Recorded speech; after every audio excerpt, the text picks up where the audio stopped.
Selamat pagi, Bapak Ibu Saudara yang saya kasihi dalam Tuhan Yesus Kristus. Apa kabar kalian pagi hari ini? Semoga hari ini setiap Anda dalam keadaan sehat jasmani dan rohani serta berbahagia.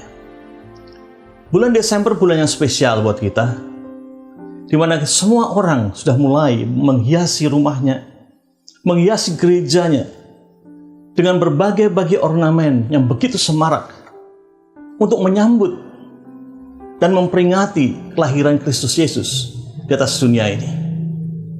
Tetapi saudaraku, di penghujung tahun 2020, sebenarnya adalah saat yang paling tepat untuk kita merenung kembali tentang seluruh keberadaan kita selama setahun ini. Kegiatan retreat, introspeksi diri, kontemplasi sangat banyak dilakukan, tetapi menemukan siapa diri kita dalam arti yang benar, tidak semua orang bisa menemukannya.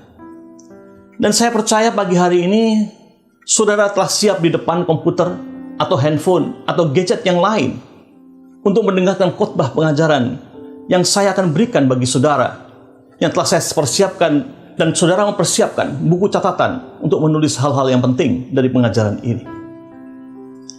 Sebelum kita semua menutup tahun 2020 ini, kita akan merenung dan menemukan kembali sesuatu yang sangat penting untuk membangun suatu fondasi yang kuat di tahun 2021 untuk digunakan bagi kemuliaan Tuhan dan juga bagi keberhasilan kita semuanya. Bapak Ibu Saudara yang saya kasihi, pencarian akan jati diri manusia telah dilakukan berabad-abad lamanya dengan mengajukan beberapa pertanyaan filosofis yang sangat terkenal. Siapakah aku? Dari manakah aku? Untuk apa aku ada? Dan kemana aku akan pergi? Tidak semua orang bisa menjawabnya dengan benar, termasuk kita, saudara dan saya, sebagai orang Kristen. Untuk itu pagi hari ini, saya akan memberikan sebuah pengajaran dengan judul Who You Really Are, atau siapakah Anda sebenarnya. Tuhan telah memberikan kepada kita semuanya Alkitab, yaitu firman-Nya, mulai dari kitab Kejadian sampai Wahyu. Saya pernah mendengar sebuah ungkapan Inggris yang berkata demikian, Who cares about the past and who knows about tomorrow? Siapa yang peduli akan masa lalu dan siapakah yang tahu akan hari esok? Sebuah kalimat puisi yang perlu dicari jawabannya. Bagi saya, ada suatu kepastian yang merupakan landasan iman percaya yang tidak terbantahkan, yang menjadi jawaban atas semua pertanyaan manusia tentang siapakah dirinya serta masa depannya. Untuk itu saya meminta saudara membuka dalam Perjanjian Lama, di dalam kitab Kejadian 1 ayat 26.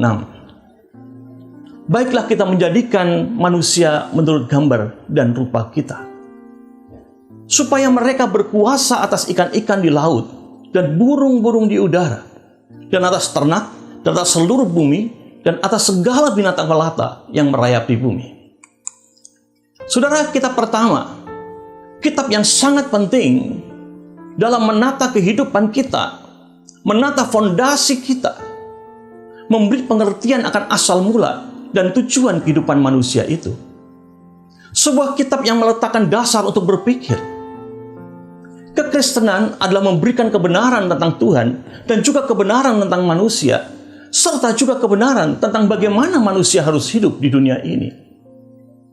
Di dalam perpalingan kita kepada Tuhan, Tuhan tidak mengambil semua masa lalu yang membentuk kita, tetapi Tuhan menguduskannya, dan oleh karenanya kita mengalami proses yang disebut dengan pertobatan. Pengudusan adalah suatu proses membuang hal-hal yang merusak keinginan Tuhan, bakat serta kemampuan dalam hidup Anda dan saya. Dalam kitab Kejadian 1 ayat 26 tersebut, Allah meletakkan dasar dan bila kita, Anda dan saya, menerima hal itu sebagai kebenaran yang hakiki, maka dunia ini akan sangat berbeda hari ini. Alkitab bermula di Taman Eden di atas dunia, tapi di manakah akhirnya? Mungkin Anda berpikir itu akan berakhir di surga.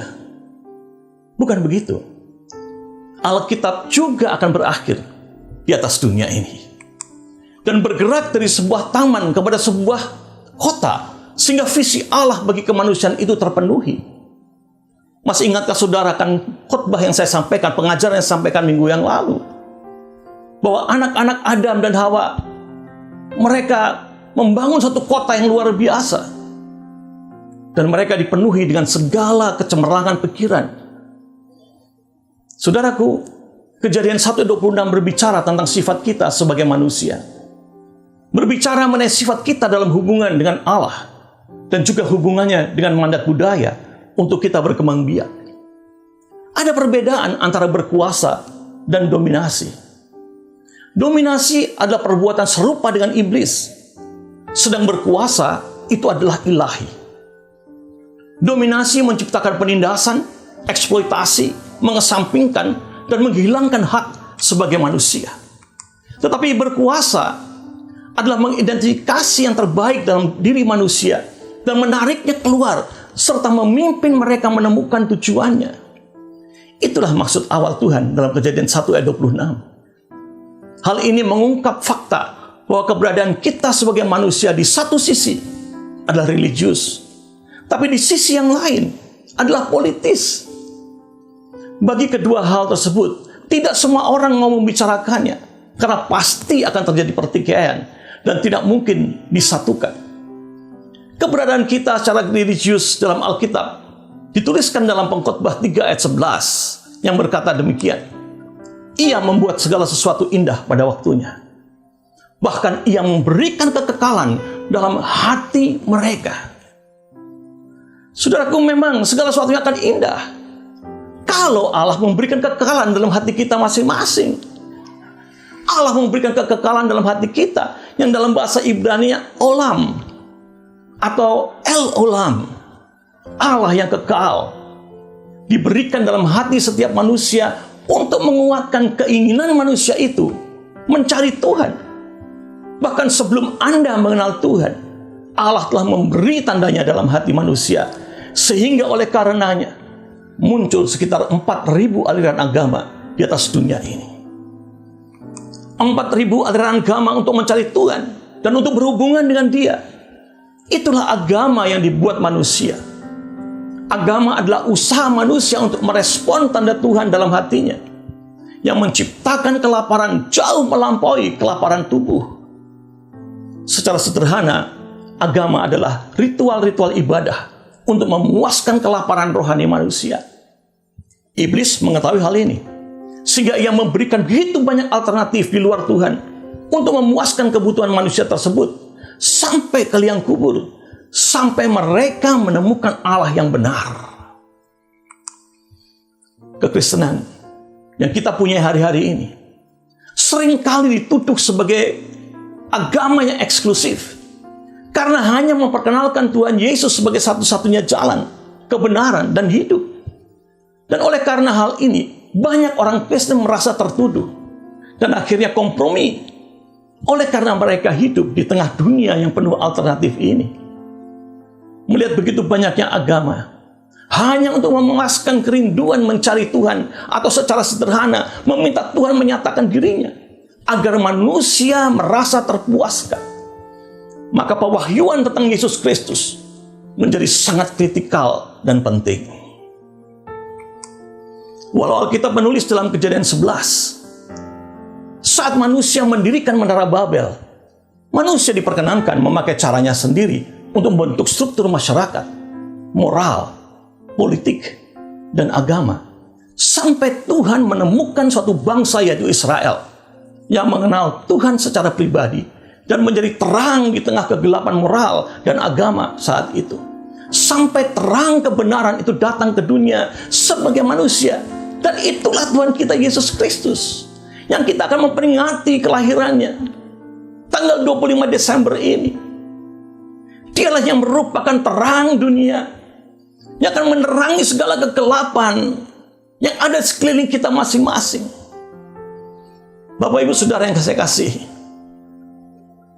di samping manusia yang punya sifat religius dan rasa lapar dan haus akan Tuhan, dan sejak manusia berbuat dosa, kita semuanya memiliki pengertian tentang benar dan salah. Kesadaran moral yang dapat membedakan mana yang benar dan salah. yang muncul dari sifat religius kita. Di dalam kitab Roma 2 ayat 14-15, Rasul Paulus menuliskan demikian.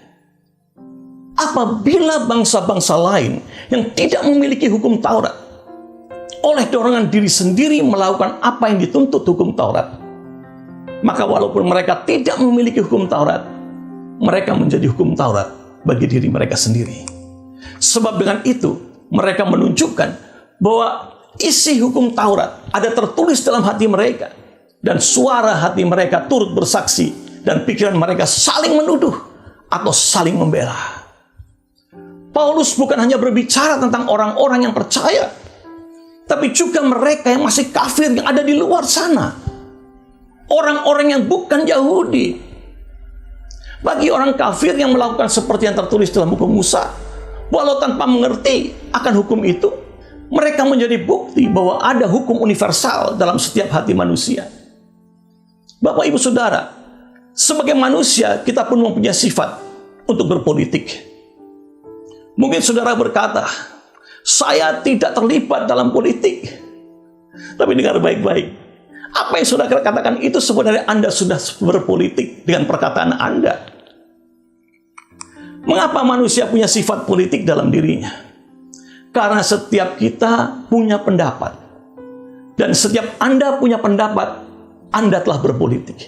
Dan orang lain punya pendapat yang berbeda. Tapi saudaraku, yang lebih kritikal lagi, seperti apa yang dikatakan dalam kitab Amsal 3 ayat yang ke-7. Janganlah engkau menganggap dirimu bijak. Bukan saja kita punya pendapat, tapi kita sering menyangka pendapat kita lah yang paling benar. Kalau pendapat kita anggap paling benar, maka pendapat orang lain adalah paling salah. Dan kita mencoba menerapkan pendapat itu, dan mencoba mempengaruhi dan meyakinkan orang lain akan pendapat kita tersebut. Bila pendapat yang sama itu menyatu, maka kita akan membentuk apa yang disebut dengan partai politik. Berapa banyak partai politik yang kita punyai di negara kita, yang punya pendapat yang berbeda-beda, yang pada akhirnya membentuk kelompok kepentingan yang khusus, yang memberi pengaruh dalam membentuk kebijakan publik. Ini jelas menunjukkan keberadaan kita sebagai manusia yang berpolitik. Selanjutnya, saudara, tentang budaya. Bila budaya itu dipandang dari sudut sosial, ia merupakan suatu sistem yang memimpin tradisi, kebiasaan, pendapat, nilai, dan teknologi yang akhirnya menjadi kehidupan dalam masyarakat. Budaya adalah usaha manusia untuk mengatur masyarakatnya tanpa Tuhan, dan juga untuk menemukan cara terbaik guna hidup di dalamnya. Hal itu yang sering kita sebut kearifan lokal yang muncul dari dalam budaya. Tetapi di dalam masyarakat juga akan muncul bermacam-macam pendapat tentang bagaimana cara kita hidup yang terbaik. Seringkali iman dan moral kita dalam hubungan kita dengan Tuhan tidak berada di atas politik, dan tidak juga memberi panduan pengaruh dalam politik. Maka jangan heran bahwa agama pun dapat dipolitisasi seperti yang terjadi hari-hari ini. Sering kita hanya menaruh iman dan moral kita pada Tuhan, dalam tangan Tuhan, tetapi mengabaikan untuk memberi rasa pada para pemimpin politik dan partainya, di mana hal ini bukanlah seperti yang dimaksudkan Tuhan, yang meminta kita untuk menjadi garam dan terang. Dalam kitab Kejadian kita menemukan firman yang berkata demikian, baiklah kita menjadikan manusia menurut gambar dan rupa kita, supaya mereka berkuasa atas semua makhluk. Dan Allah menciptakannya. Alkitab berkata bahwa Allah membentuk manusia dari debu tanah, kemudian menghembuskan nafas hidup ke dalam hidungnya, dan manusia menjadi jiwa yang hidup. Yang menjadi pertanyaannya sekarang, saudaraku, apakah arti ini semuanya? Apakah artinya diciptakan serupa dan segambar dengan Allah? Pengertiannya menjadi sangat penting dalam menata bagaimana kita hidup, berpikir, berhubungan, bagaimana membentuk masyarakat, keluarga, dan lain sebagainya. Ada sebagian orang yang mengatakan, dan itu saya anggap benar, bahwa serupa dan segambar dengan Allah itu Karena Allah ingin membagikan atributnya pada manusia. Tapi tidak semua atribut Allah dapat dibagikan pada manusia. Karena memang kita bukanlah Allah. Hanya Tuhanlah yang omnipoten atau maha kuasa. Hanya Tuhanlah yang omniscience atau maha tahu. Hanya Tuhanlah yang omnipresent atau maha hadir. Dan inilah atribut-atribut penting yang dipunyai Allah yang tidak mungkin kita punyai. Tapi pada kenyataannya, seperti yang dikatakan Alkitab, manusia bahkan belum dapat menyamai malaikat, di mana manusia diciptakan sedikit lebih rendah dari malaikat itu. Jadi malaikat lebih mengungguli manusia dalam pengetahuan, kuasa, pengalaman, dan mereka tidak dibatasi oleh ruang dan waktu seperti kita. Jadi dalam kehidupan, kita memang lebih rendah dari malaikat. Tapi dalam kedudukan kita sebagai manusia, yang walau sedikit lebih rendah dari malaikat, Tuhan masih mau membagikan beberapa atributnya pada kita. Menunjukkan betapa cintanya Allah kepada manusia.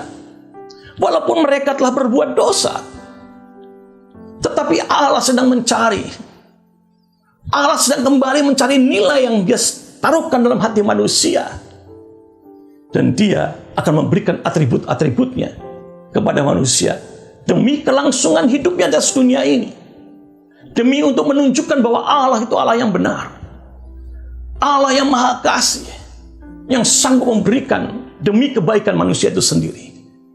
Saudaraku, ada 10 atribut kunci yang ingin dibagikan Tuhan. Yang pertama, Allah memberikan kita atribut untuk bernalar atau berpikir. Kekuatan untuk berpikir dan memutuskan. Kekuatan untuk memproses informasi untuk mendapatkan pengertian. Dan pengertian itu begitu pentingnya. Sehingga Alkitab berkata dalam Amsal 18 ayat 15. Hati orang berpengertian memperoleh pengetahuan. Dan telinga orang bijak menuntut pengetahuan. Secara alami, bila kita tidak mengerti tentang suatu hal, maka kita cenderung untuk menolaknya.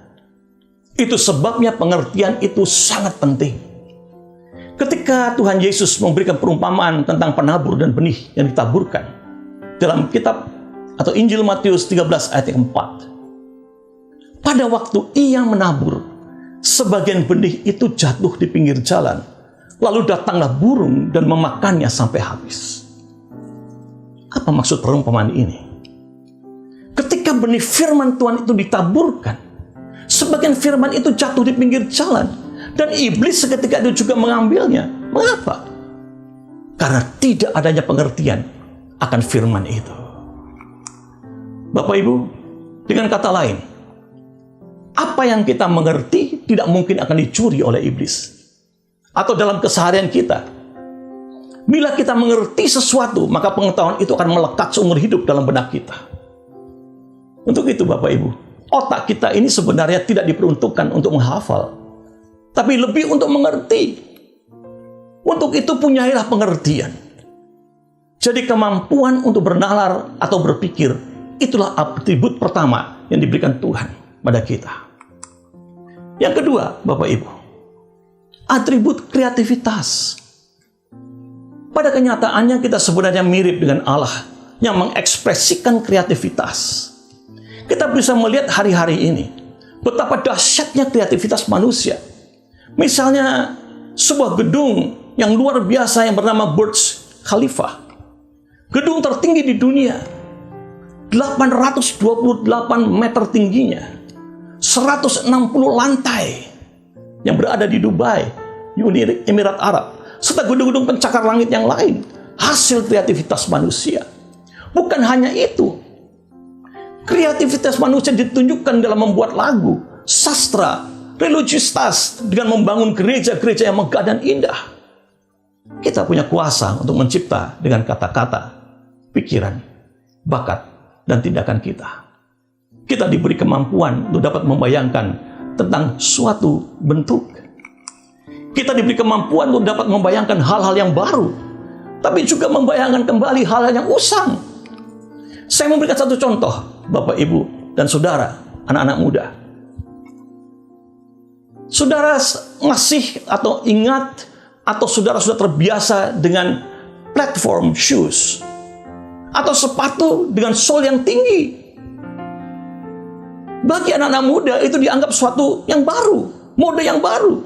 Saya katakan tidak.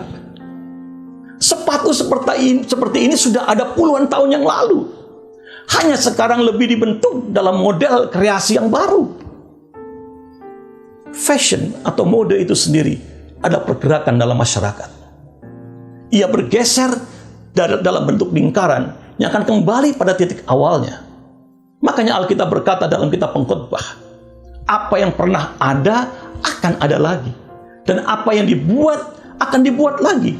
Tidak ada yang baru di bawah matahari. Kita mengambil yang sudah pernah ada dan membentuknya kembali dengan memberi sentuhan-sentuhan kreasi yang baru. Inilah yang saya sebut sebagai kekuatan kreasi yang merupakan atribut Allah yang kedua ini. Saya masuk dalam atribut yang ketiga, yaitu atribut berkomunikasi. Kita diberikan kemampuan bukan saja untuk berpikir, tetapi juga untuk bisa membagikan apa yang kita pikirkan, emosi kita, perasaan kita. Dan kita tahu bahwa komunikasi itu adalah dasar daripada kehidupan. Bila komunikasi terputus, maka sesuatu yang tidak lazim akan muncul, yaitu kematian. Untuk itu rekonsiliasi sangat penting. Kematian jangan kita artikan ekstrim, meninggalkan dunia ini. Tetapi terputusnya komunikasi dapat menyebabkan matinya jiwa dan rasa. Kalau saudara masih mengingat, seringkali kita mendengar orang berkata, bertemu dengan dia, aku sudah mati rasa. Seringkali diucapkan. Artinya rasa empati pada seseorang sudah mati. Dan akibatnya kita menjadi orang yang tidak peduli, menutup diri, frustrasi, depresi, dan akhirnya menuju kepada keinginan untuk membunuh diri, yang pada dasarnya adalah jalan pintas menuju neraka. Untuk itu Tuhan Yesus mengajarkan, apabila kita ingin mempersembahkan korban bagi Tuhan, tapi hati kita masih belum beres dengan salah seorang saudara kita, maka kita harus pulang dan membereskannya terlebih dahulu dengan saudara kita itu. Baru kita dapat mempersembahkan korban bagi Tuhan. Saya sekarang sadar mengapa banyak orang mengeluh tentang doanya yang belum atau tidak dijawab Tuhan. Bagaimana dengan kehidupan saudara hari-hari ini? Adakah sesuatu atau engkau masih punya masalah dengan istrimu, saudaramu, atau teman-teman seiman, atau bukan seiman? Teman-teman dalam gerejamu atau teman-teman sepelayananmu? Saya sangat mendorong saudara, cepat-cepatlah Anda berdamai dengan mereka. Doakan mereka dan juga Anda sendiri, dan lakukan rekonsiliasi agar doa-doamu dijawab oleh Tuhan. Rekonsiliasi adalah menyambung kembali komunikasi yang terputus antara manusia dengan Allah dan juga antara manusia dengan manusia. Sebelum lahirnya Enos, anak dari Set, cucu daripada Adam dan Hawa, semua keturunan Adam sejak diusir dari Taman Eden tidak memanggil nama Tuhan. Baru setelah Enos lahir, mereka mulai berkomunikasi kembali dengan Tuhan. Dan komunikasi dengan Allah dipulihkan. Yang keempat, Bapak Ibu, atribut yang keempat adalah atribut kesadaran diri. Kita sadar bahwa kita mempunyai kepribadian yang unik dan identitas diri yang berbeda dengan orang lain. Dunia ini seringkali ingin merubah dan memoles identitas kita untuk menjadi berbeda dari siapa kita yang sebenarnya. Saya tahu bahwa kita tidak pernah akan sama dari hari kemarin atau 2 hari yang lalu. Identitas akan berubah seperti pakaian yang kita pakai, tergantung pada situasi dan tempat kita berada. Kita punya kesadaran diri yang berbeda sehingga krisis identitas itu akan muncul dan kita didorong untuk menyelesaikannya. Krisis identitas adalah sesuatu yang biasa dan akan dirasakan oleh semua orang. Yang menjadi masalah sekarang adalah bagaimana cara menyelesaikannya. Alkitab berkata segala sesuatu diciptakan oleh Dia dan untuk Dia. Dan bila kita tidak tahu siapa yang menciptakan kita, maka Anda tidak pernah akan tahu siapakah Anda sebenarnya. Bapak Ibu Saudara, Hari ini kita telah belajar tentang siapa kita. Dan beberapa atribut Allah yang diberikan kepada manusia antara lain atribut untuk bernalar atau berpikir, atribut untuk berkreasi, atribut untuk berkomunikasi, atribut kesadaran diri. Tetapi saudaraku, untuk atribut ke-5 sampai ke-10 kita akan membicarakannya minggu depan dalam pengajaran yang lebih seru lagi. Silakan Anda subscribe dan like pengajaran ini, atau Anda dapat mengunjungi YouTube account saya di Edwin Tillman. Tuhan Yesus memberkati kita semuanya. Mari kita berdoa.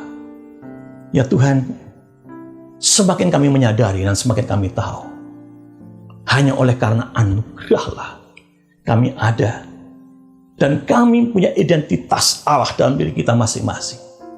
Kami punya atribut-atribut Allah dalam diri kita masing-masing, ya Tuhan. Sehingga dengan hal seperti demikian, ya Bapa, kami boleh berkembang, kami boleh berkarya, berkreativitas di dalam Engkau untuk kemuliaan nama-Mu, ya Bapa. Untuk itu Tuhan, hamba minta kepadamu, ya Bapa, supaya hari ini Engkau semakin menambah-nambahkan segala sesuatu dalam diri kami masing-masing, ya Tuhan. Tapi juga yang terpenting lagi, ya Bapa, berikan kami kemampuan untuk mengampuni semua kesalahan orang lain yang telah diperbuat dengan kami, dan juga kemampuan untuk berrekonsiliasi kembali, sehingga Tuhan, nama-Mu semakin dipermuliakan. Terima kasih Bapa buat segala yang baik yang Kau sediakan bagi kami semuanya. Dan biarlah Engkau sekarang memberkati kami, setiap mereka yang mendengarkan firman-Mu ini, ya Tuhan. Berkatilah mereka. Di dalam nama Bapa, Anak, dan Roh Kudus. Di dalam nama Tuhan Yesus Kristus. Amin.